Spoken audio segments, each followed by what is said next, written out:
Now this is the other part, was that whole incoming transmittal. We'll set up either a SharePoint site or set up a Coreworx node where the vendors can now just upload these files into Coreworx.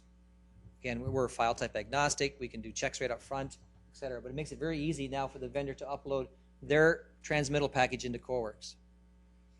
Coreworx will start to process it immediately.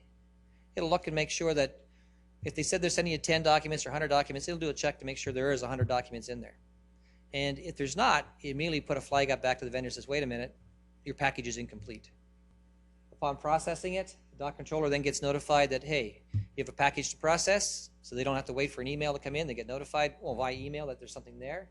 They go in and process it. And if there's an error, further processing, like the document number all of a sudden didn't exist before, or the title's wrong, or whatever the case may be, it depends on the checks that you want to put in place. You will send back an email back to your vendor and say, hey, wait a minute, your package is still not correct. The clock is not starting until you fix your package. If it does pass muster, it will then move those documents into the file folders or document containers. It'll populate the metadata required, the date stamps, everything, and now it will automatically then send those documents on the review process to the right organizations, the right individuals, right disciplines based on your distribution matrix. So now you've said, we've looked at here, before I said it used to take 30 minutes to run something through, to process a single document through there. And some say it takes me 3 to 4 days to get out of the document control. Now you've seen within a click of a button, once it's right, it goes straight through and it's in the hands of the engineer. And all the dates now are not manually set. All the dates have been set by the system. As the documents are going through the review process, you have the ability now to track it. So your expediters, whatnot, can now see where in the work process that particular document is, who's holding it up, which ones are due the next couple days, which ones do I have to, use my size 8 foot to kick some butt to make sure it gets out the door.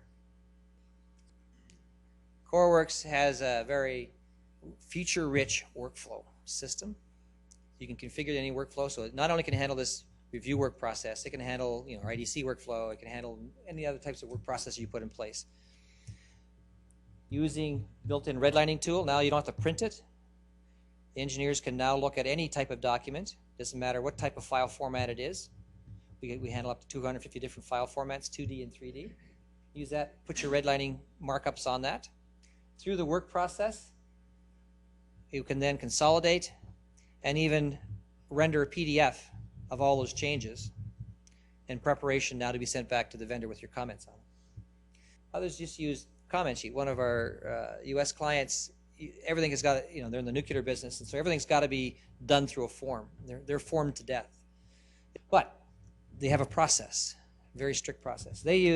We've built them a work process where each engineer that gets the document to review opens up a form using our eForm technology. They'll put their comments on it.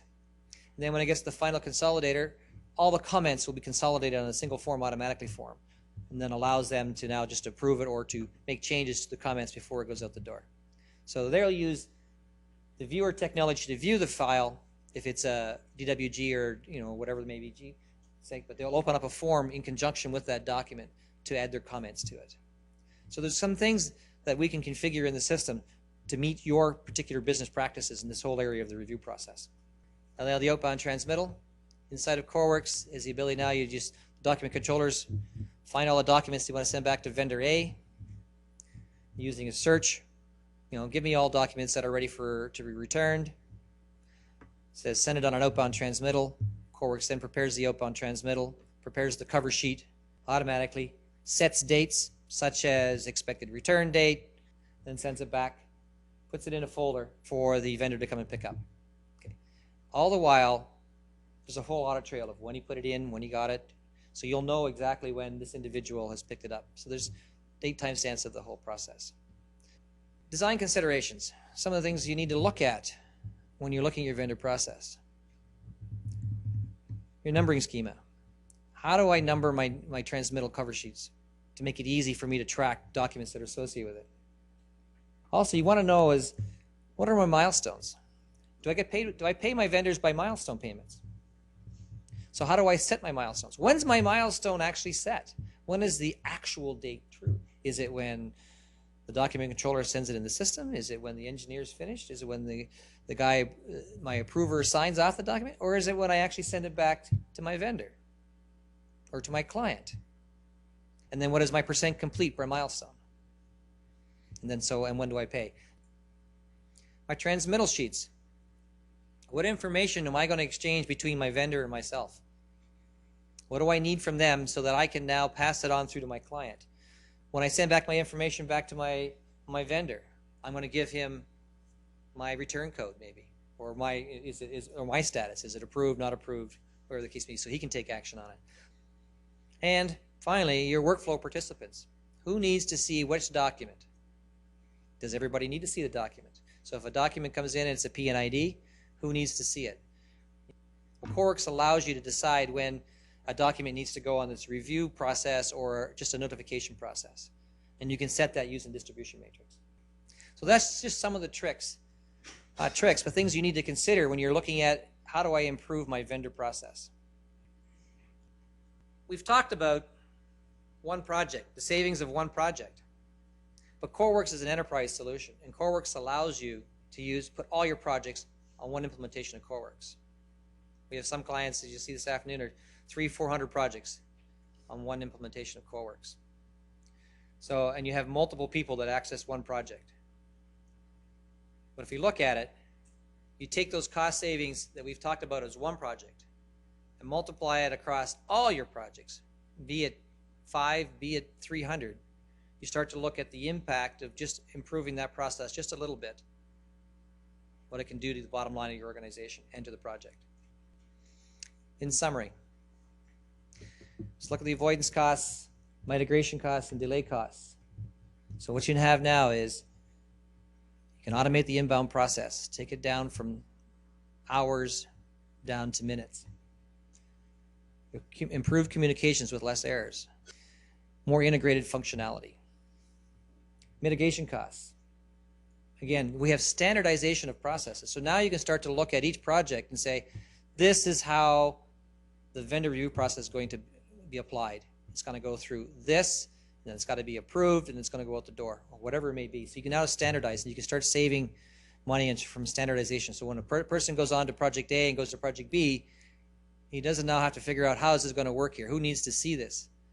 The system will help him take care of that. Just the searching part. Find the right information at the right time. Reduce rework. I propose that you can actually reduce the rework getting things into people's right hands at the right time. Tracking improved. Let's reduce the cost and time and effort to find a document inside the organization. And having that inevitable audit trail of every date set and actually have the definitions of when a particular date is set. What does actual date actually mean? And you can start to reduce some of your litigation efforts. In fact, reduce the litigation so you don't have to go through the effort of preparing for litigation. And then delay costs, improve scheduling to meet commitments. So now you know, even if a particular project is not meeting its 10-day turnaround, at least now you have some data to do some analysis of why it's breaking down. So now your next project, you have even more data on the next project that says, it always takes my organization 8.5 days or 12 days, so therefore I can't commit to 10 unless I do some process improvement. So you start to have that kind of information across projects. So I'm going to leave you a thought. This is based on a quote from Tony Robbins. If you do what you have always done, you'll get what you've always gotten. So I throw a challenge out there. So maybe it's time to change and have a look at your vendor review process. Maybe there is some savings in them there hills. Thank you.